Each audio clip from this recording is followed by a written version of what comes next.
सांगली जिल्ह्यामध्ये डिझेल आणि पेट्रोलचा पुरवठा तसाच HPCL, IOCL आणि BPCL मार्फत LPG गॅस सिलेंडरचाही पुरवठा करण्यात येतो। हा स्टॉक जिल्ह्यासाठी पुरेसा आहे।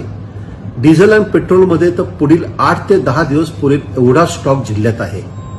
LPG गॅस सिलेंडरचाही पुरेसा साठा जिल्ह्यामध्ये उपलब्ध आहे असे तेथील सर्व वरिष्ठ अधिकाऱ्यांनी काल मला आश्वासित केलेले आहे। त्यामुळे मी लोकांना असं सांगतो, सर्व सांगलीकरांना अशी विनंती करतो की कृपया घाबरून जाऊ नका। आपल्याला आवश्यक असलेले डिझेल, पेट्रोल आणि LPG गॅस सिलेंडर्स पुरेशा प्रमाणात जिल्ह्यात उपलब्ध आहेत।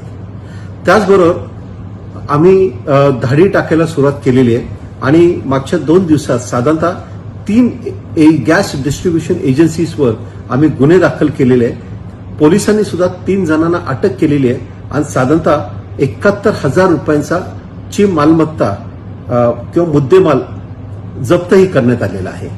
त्याच्यामुळे एका बाजूला आम्ही चूक करणारे जे लोक आहेत त्यांच्यावर आम्ही कडक कारवाई करत आहोत आणि दुसऱ्या बाजूला आम्ही हा स्टॉक कसा व्यवस्थितपणे लोकांना उपलब्ध होईल याच्यासाठी या IOCL, BPCL आणि HPCL या कंपन्यांच्या अधिकाऱ्यांमार्फत आम्ही व्यवस्थितपणे सूत्रबद्ध पद्धतीने त्याचं वाटप होईल याच्याबाबत आम्ही कार्यवाही करत आहोत।